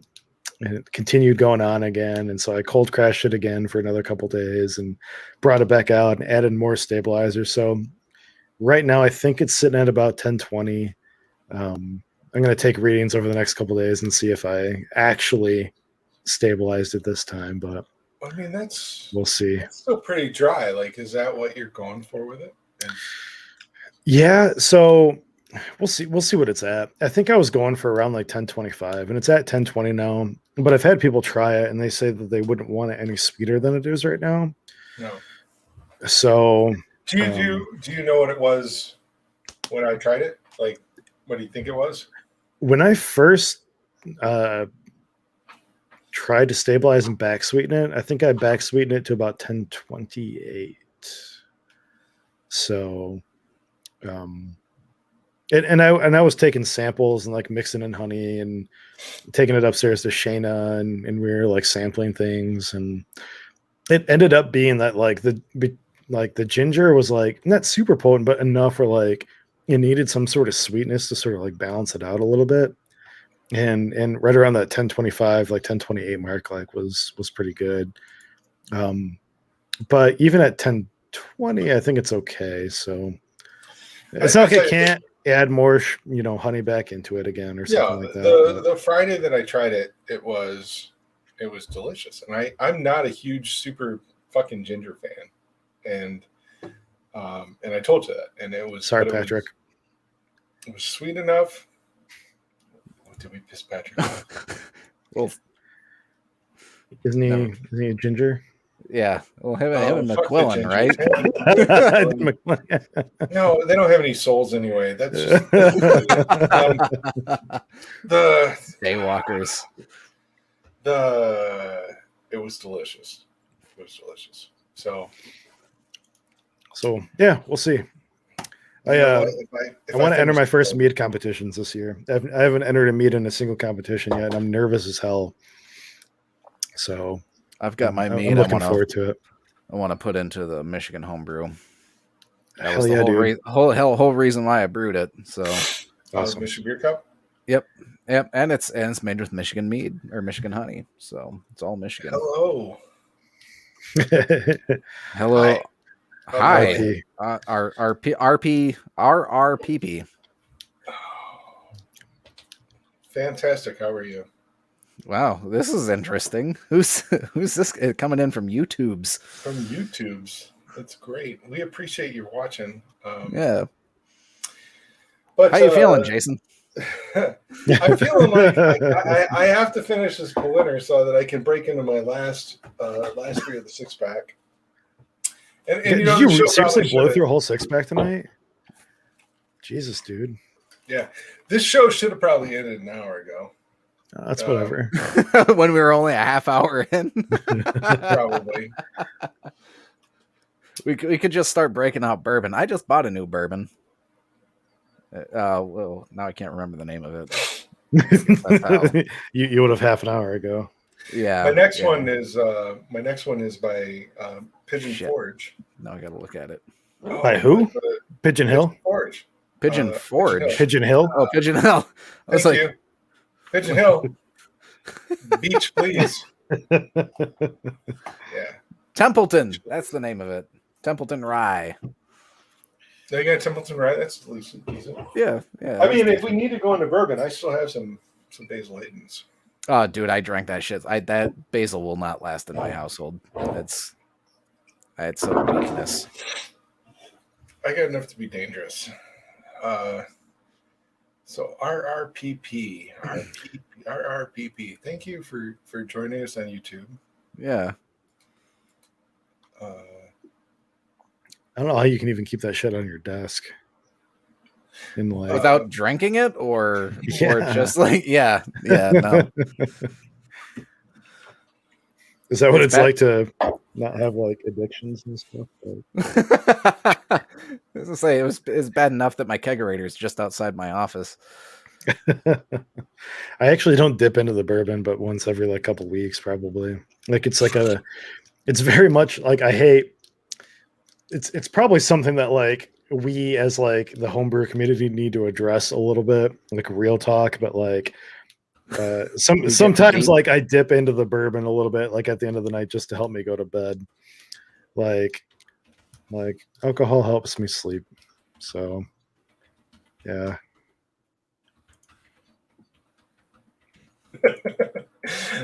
I will say I've had this Basil Hayden sitting next to my desk since the Drew Jacobs episode, which was back in January.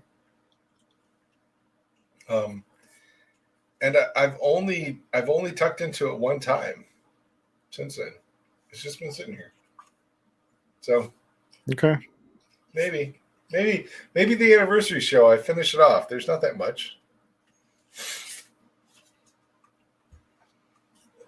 Oh man, but yeah, I love myself some basil. Absolutely. It's a great bourbon. I haven't found a bourbon like that that's as smooth. I agree, Brandon. I do get into the other sleepy substances too. So there were. Never mind. All right, I'm almost done with this. The Pauliner Hefe. This makes me remember why I like American Hefes that don't have the cloven bananas. So. Wait, so you said that one doesn't have the cloven banana? No, it does, and it makes me remember why I like American ones better. Oh, see, that's why I like those native ones. I don't, I like those esters. It's not one of my favorite flavors.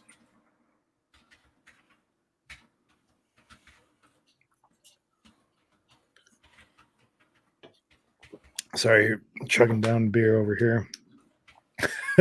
I'm about to open a new I've been drinking Ferndale all night, not because I mean to. Oh, you know what? Not because I mean to, just accidental. I just have a lot in the fridge. No, Drew Doster. I ended up watching his cats not too long ago, and he he brought me back some beer from Florida. I think this is all from Florida. Oh yeah, they were just down there somewhere. I can't recall where. So this is from Three Sons Brewing. It's called Dopalicious. And it does taste pretty dope. Speaking of dope, I need to reach out to the guys over at Black Calder. Their tagline is "Dope beer for dope people," and oh, okay. I was just gonna ask. that's where the connection came from. Yeah, yeah. Not apparent to people. So yeah, I would love to get them on the show at some point in time, but this beer is pretty good. Like honestly, so that's what I got in here. I I know we say this all the time, but like we're kind of spoiled with beer in Michigan, and it's probably maybe because of our own like tastes. Like I know like I know a lot of regions. I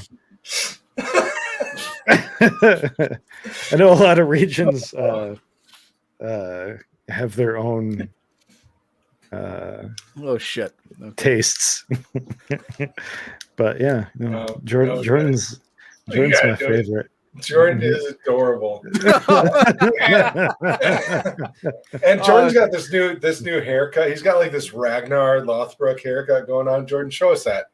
I do. I got that like shaved side.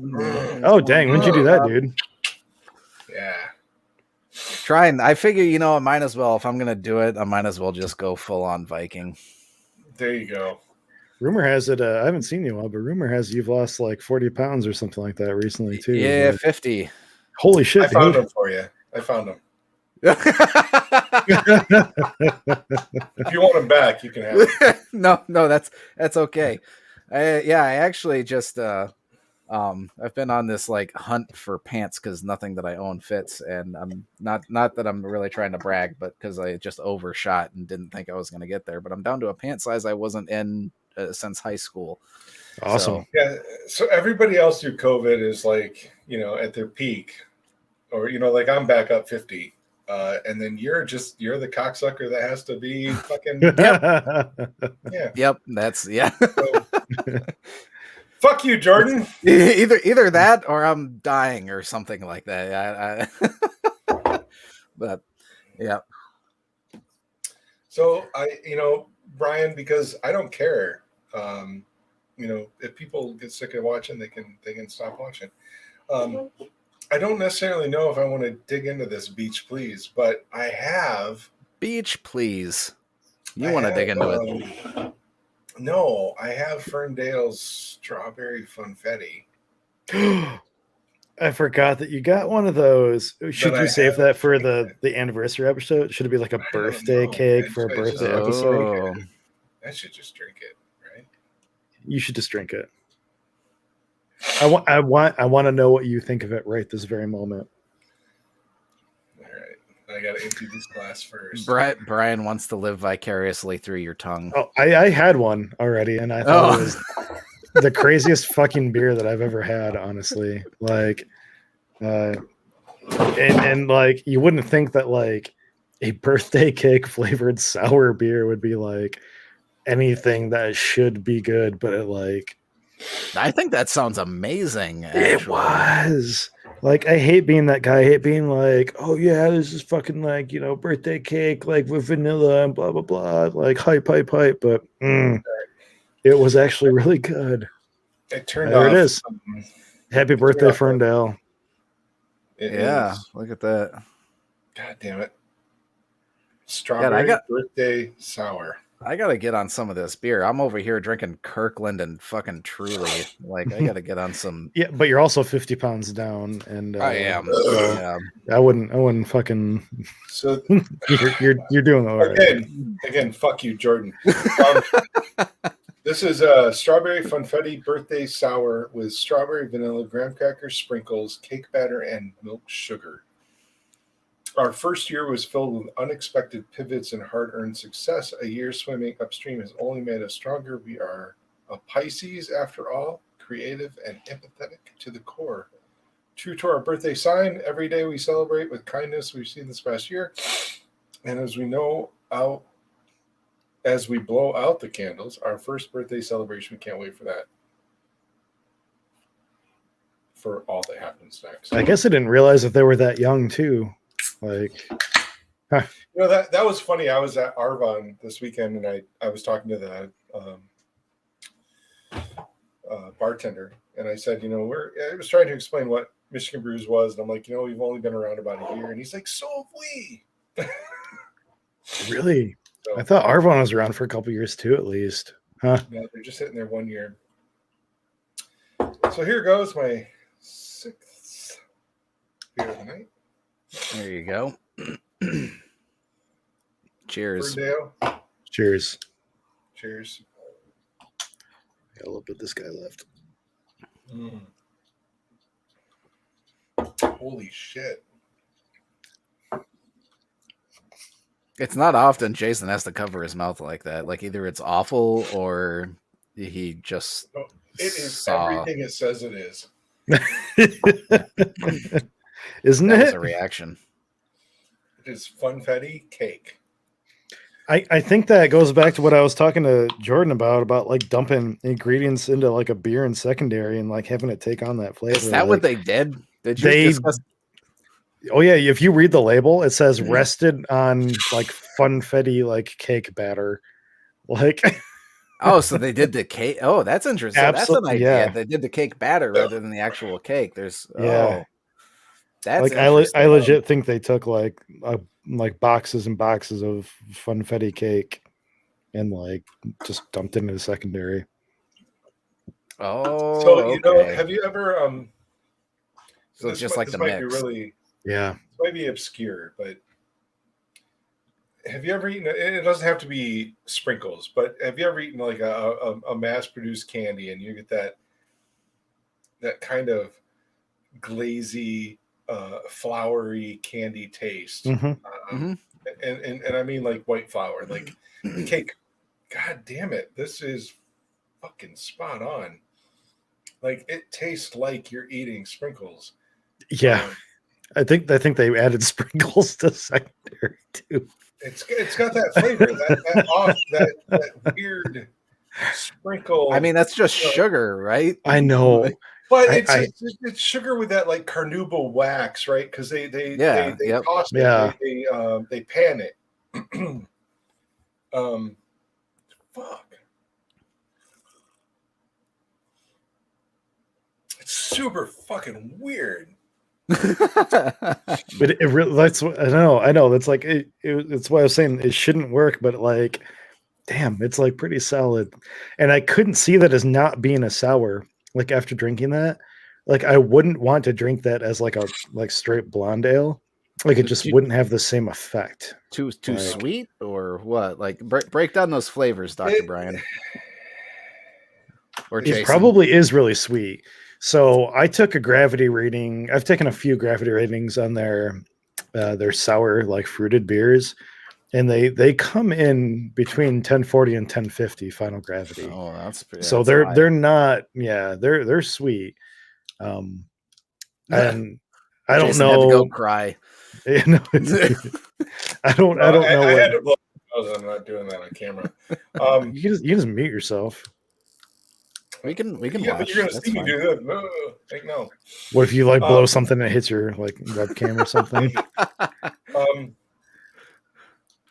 So you know, it's very lightly sour. It's like it's not an aggressive sour for a kettle sour. I feel like the pH is higher, like 3.6 or something like that. It's not super tart.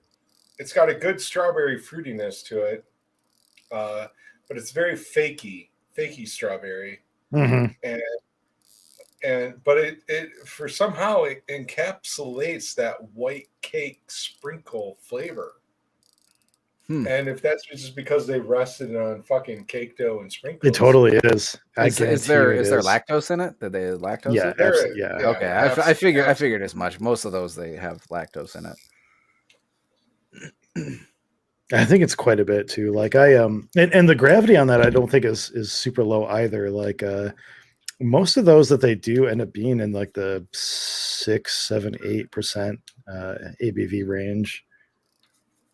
Oh, I don't know if for it some says it reason on the I can, but thought you were talking about pH, not gravity. oh yeah, no, sorry, like ABV range. Yeah. Yeah, no, it's crazy. I'm gonna look that up while you talk. You said, did you take a pH reading on them too? I didn't. No, My pH actually, my probe has been busted. I just ordered a new one and got it in a couple days ago. Okay. yeah, I wouldn't say very tart. No way that is this below like 3.4. How would you put that in relation to what is it? 7.2% ABV. 5 Shores or whatever it was, the one that we had, that you guys had. Because that one, I drank that one after I wasn't on that show, but I drank that afterwards, and that it was good. It wasn't super tart though, so I figured the ABV wasn't. Yeah, that Super one low. wasn't very tart either. So I feel like to me, like anything that hits down in that like 3.2 range gets to be very like Get you in the it back. gets in the jaw. Yeah. 3.4 I feel is like sour, but not puckery. And like the 3.6, 3.8 range is where I feel like where I feel like it's kind of going for some tartness, but there's really not. It's not sour. Okay. Like, and that's what I get off of this. Yeah. It's I get where they're trying to present it as sour, but all the other flavors, the lactose, the cake batter, the strawberries they've done. This is really it's more realistic. So like if you were to bite into a strawberry, an early strawberry or a Mexican strawberry, if you're here in Michigan, if you're gonna go buy a strawberry right now in Michigan, it's likely from California, Mexico, right? Okay, I was gonna say, what the fuck is a Mexican strawberry? A strawberry not raised here. Okay. You're gonna get that kind of like tart, watery flavor. That's what I would put this as. Not sour. It's not lemon sour, right? Lemon sour is like 3.2, right? 3.4. This is just tangy. Tangy? Is that the right word, Brian? Tangy? Yeah.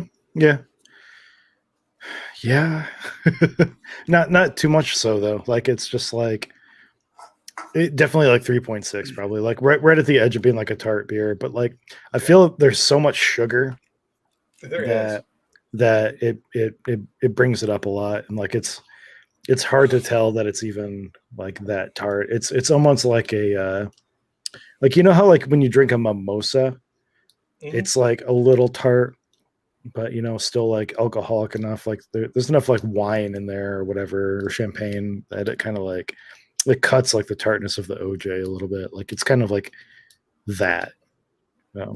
This is it's if Ferndale ever watches this is masterfully done. Like this, for what you're going for. Is it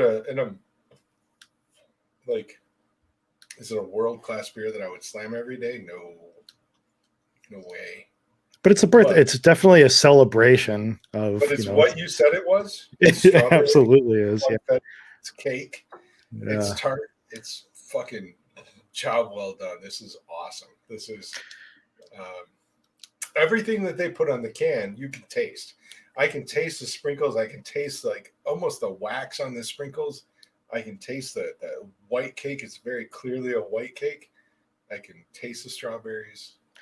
And I think that what the pH does, what the sourness does, is that it allows you to sort of like taste that strawberry and appreciate it as a strawberry. And like it's like if you were to take a big bite of strawberry while eating birthday cake, like you get all that acid from the strawberry, and then there's all that sugar from the cake and stuff like that in the back too. It's like it's like the yellow cake flavor. Yeah, it's crazy. It's a crazy beer. It's super good. It is super crazy. I'm usually not one to like hype up like crazy fucking like beer concoction flavors or something like that, but it's It's pretty freaking awesome. Coming from the man who owns the flavor Bible. Right. Well, it's not like I have like, sprinkles in there and what tastes good with sprinkles, or something, but that's fair. That's I was gonna say there you go. There's a book for you, Brian. Explore how to, what pairs well with sprinkles and write a book about it. I'll make an appendix, the flavor appendix or something like that. So my next one is Beach Please. If we keep going, all right. I'm gonna rinse my glass out. Then I will be right back. Oh, good. I just filled up my glass with a little more cider. I'm trying to get. I was gonna ask if that was cider or mead. Like I saw the color on it. Do you have your mead on tap or? It's still on tap. Yeah, I haven't been drinking on it though. Really, I mean, maybe I'll have a glass this size every once a week or so. But it's mellowing out really well. I think it's turned out pretty good. When you bottle that up for like a competition, are you gonna like serve it like a little carbonated, or are you gonna let it like flatten out a little bit, or how do you like it right now? Well, there's 3 levels, right? There's still Peloton is that, and then sparkling. And there might even be like some in between that, like maybe there's 4, maybe there's 3 carbonation levels and still. Okay. I'm not going for sparkling, so not like champagne-y or anything like that. It'll definitely be on the lower side. But that's just because that's how I like my shit, And I think that was something I think maybe we covered early on in this show as we're all home brewers, is that one of the, I guess, benefits of being a home brewer is that, if you like Brian, like you and I, we have a disparity here with how much we like our carbonation. I like mine on the lower side. You definitely like yours on the higher side. But being home brewers and making our own shit, we can kind of dial that into what our preferences are. Sure. We can brew any style and dial in that carbonation to how we like it. Whether or not it's the style. But yeah, so it'll definitely be on the lower end of the carbonation. Okay. It's not going to be flat. But I think it came in at 7.5%. Oh, is that it? Really? Yeah. It's not super high. It's not super high. It's definitely, it's not session, in the term, the definition of the term, but it's definitely a lot more, you can sit down and have a pint of it if you wanted to. And that's kind of what I wanted out of my meats. Yeah. I mean, in this day and age, that's probably sessionable. Like, right. Anything under like 7%. Yeah. Where'd you get the honey from? Was it like a family person, or was it like a Costco thing? Yeah. My wife's mother, I did some work for them, or some help with them. They're starting up their own like farm business. You guys got some chickens from them, I believe. Yeah. Oh my God, we ate so much chicken. Yeah, those are some good chickens. Yeah, it's good shit. But yeah, I helped them with some stuff, and to help pay me back for current help or future help, they got me a whole shit ton of honey. So we poured off some of it to use for, like, since Michigan grows local honey, we used some of it for like toast and whatever else, and then I just used the whole rest of it to make a mead. Awesome. And it turned out really well. I think it turned out way better than using, my first mead was using Costco honey, and you had that, Brian. It was super blank. Like, there was not a whole lot of profile to it. But I did the same recipe with this one, and there's a lot more life in just the base mead without having to add any sweetener or anything on the back end. You think some of that is because of like the carbonation too? Like, it kind of like just pops in your mouth a little bit, or?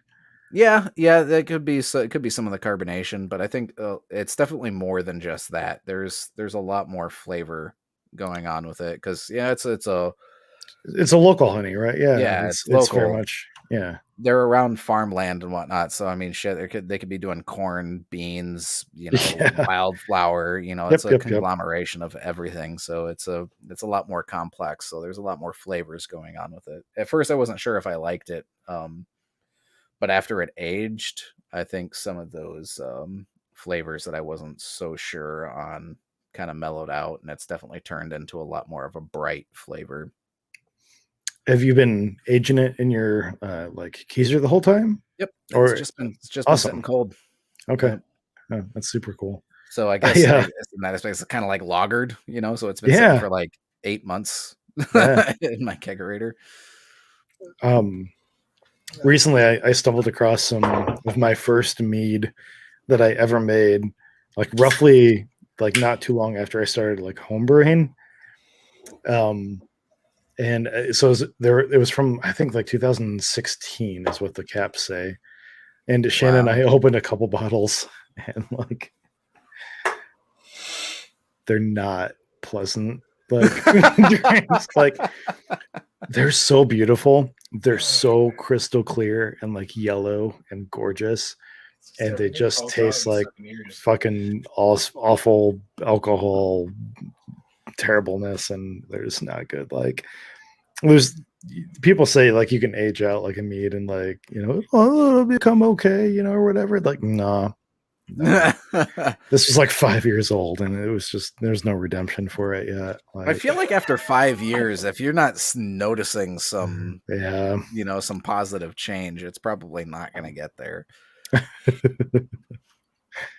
At least that's me. But I know so much more now than 5 years ago. So it's like we'll get there. I'm trying to redeem myself a little bit. Yep, I want to get another mead going for sure. It's definitely I want to get maybe 2 more going this year. I'll bring you some of mine next time I drop some shit off at your house. Like, you probably haven't had anything that I've like made like anytime recently. Like I haven't seen you guys in a while, so yeah, right. I'll definitely drop some off to you guys. Oh shit! Hopefully by that time I'll have my fest beer up, and I'll trade some of that. Perfect, absolutely.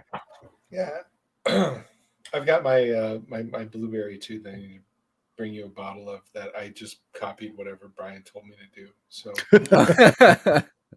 Brian's blueberries. Oh.